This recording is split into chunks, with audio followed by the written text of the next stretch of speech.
Beloved Creator, thank you for this new day and for bringing us together. And we ask that our numbers be strengthened and our messages heard as we go into this week of activities. We acknowledge the importance of keeping our connection to you active as we go about our duties. Thank you for this new day and for your guidance in creative ways to address the issues at hand, important issues with your help needed. And so it is.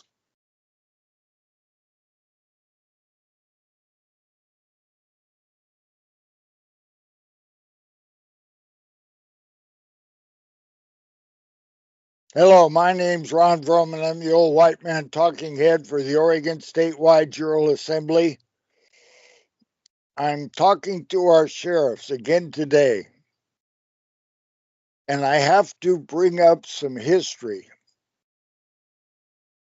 There are a lot of folks that think once the sheriffs understand all that's going on, they'll be on our side in a second. And I don't think so. And I'm going to prove my point with this message. But they can always self-correct. All they have to do is fulfill the obligations of the office, and it's done. However, until they do that, they're not. And with us, it starts before we even had a name. It was just some folks that were into not losing any more of our rights and confronting these folks that were doing it to us. So this goes back to, I could look all this up and write it out and read it, but I don't care. It goes back to the teens. 17 senators voted to infringe on our Second Amendment. I think that's pretty close to correct. And at the same time, we were hassling 36 sheriffs on Oregon to stop infringing upon our unalienable rights and stop selling concealed carry permits, because that broke your oath. You have no honor. You can't continue in an office of trust. And you do it every day, breaking your oath. And they give all the reasons for why they sell that permit, but there is only excuses. There is no reason to it. So we wrote a paper, and a pretty good one too, for those 17 senators. And then we wrote one to every sheriff in the Oregon State Sheriff's Association at the same time, telling them they had no honor and they can't do that kind of stuff and maintain their position and yada yada. And we went over to a notary, because that's how we had to do it at that time. And she knew us. She's been doing it for Roger and I for a long time, separately and together. And she was a really sharp woman. She knew her job and knew what we were doing. And we read thumbprinted her book and Jurats all the way. And she would take each document and fold it and stamp across it with her stamp. Then we'd put it in an envelope, seal the envelope, and she would stamp that with her notary seal. And we did that for the 17 senators and the 36 sheriffs. And we took the ones to the Senate. They were in session, and I can't remember the woman's name. I think her office is secretary to the Senate, and she receives service for the Senate.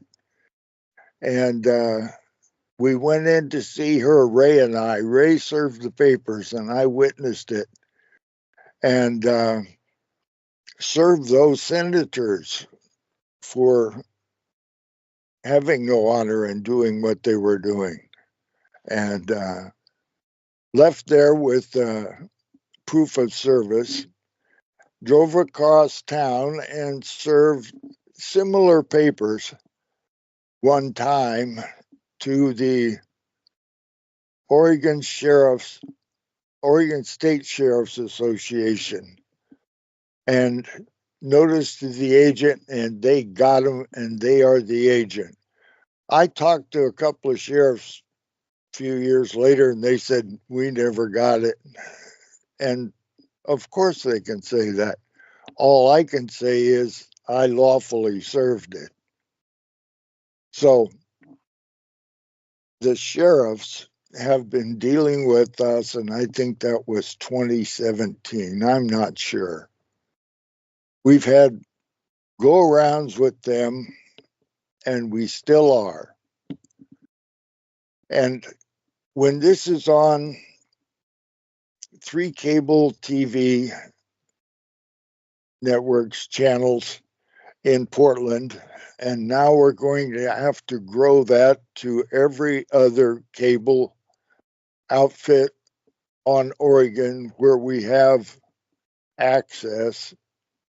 I don't know how to do all that. There's others, William for one, we'll figure out, but we have to get this platform for the Oregon Statewide Jural Assembly and our Article 3, Amendment 7, Civilian Common Law Court of Record, the provisional de jure government on Oregon. It's not just the 3 channels in Portland. We have to get on all the others. That's a bodacious big job.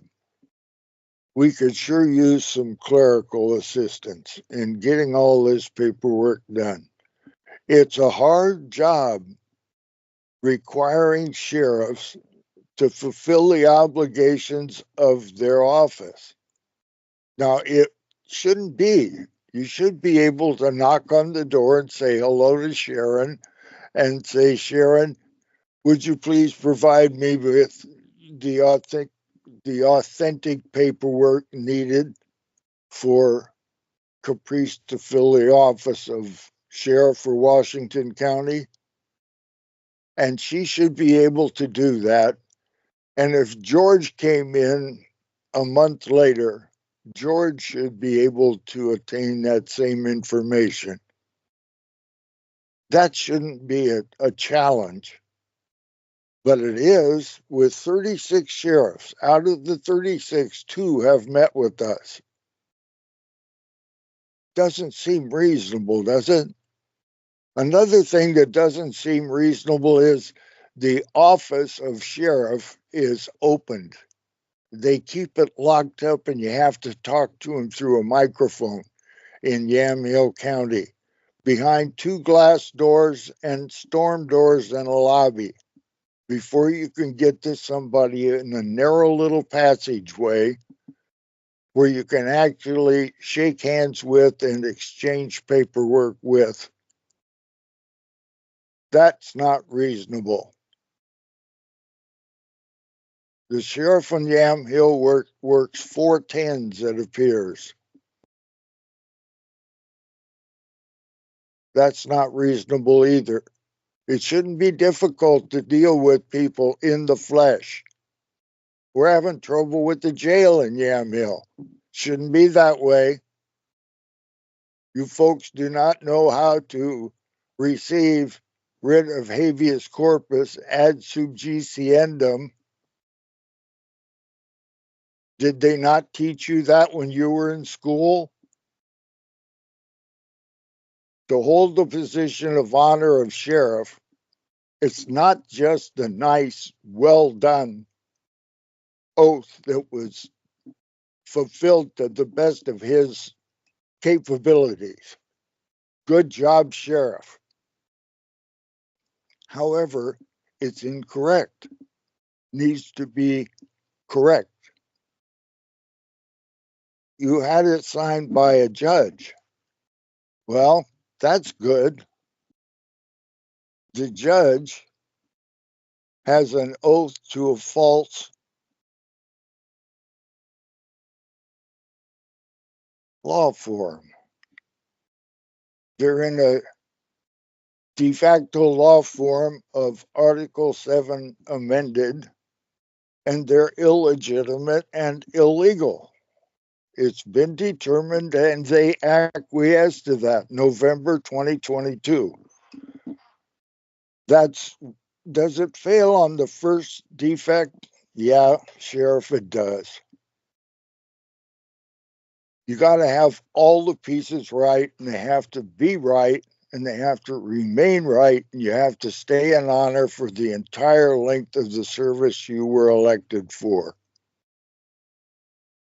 Times 36. That is not too much to ask.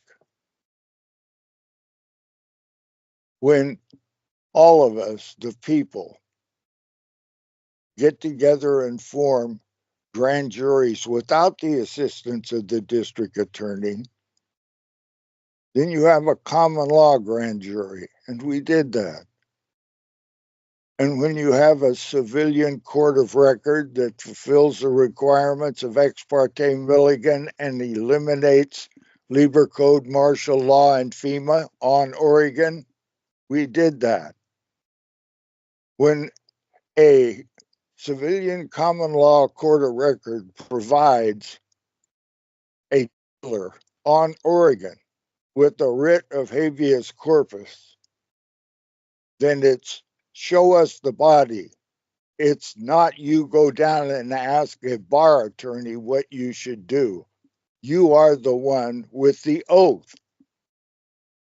And we are the one with the writ from the authority that you took an oath to, and you do not honor it. How does that work in your head? How can you maintain honor if you can't keep it? You can't. You're bogus. These things have to be settled and taken care of. You are no longer deceiving us. Next in line looks like Washington County. After that, it's could be before. You must cease and desist. This action cannot be tolerated, and you have to do what's right. The laws of nature and of nature's God. Got it? I yield. They do not want to let go of this. They do not intend on losing here. And we do not intend giving it back to them. And then the bullets started flying. Then he jumps out of the car. And he's got both his hands up. And he got out of the car, and he had his hands in the air. He's like, just shoot me then. This is what you want, to shoot me. And they did. They shot him dead. With his hands in the air, and I saw it. I swear to God. He was just walking with his hands in the air. And they shot him. And they shot him dead, and then after he was down on the ground, they shot him 3 more times.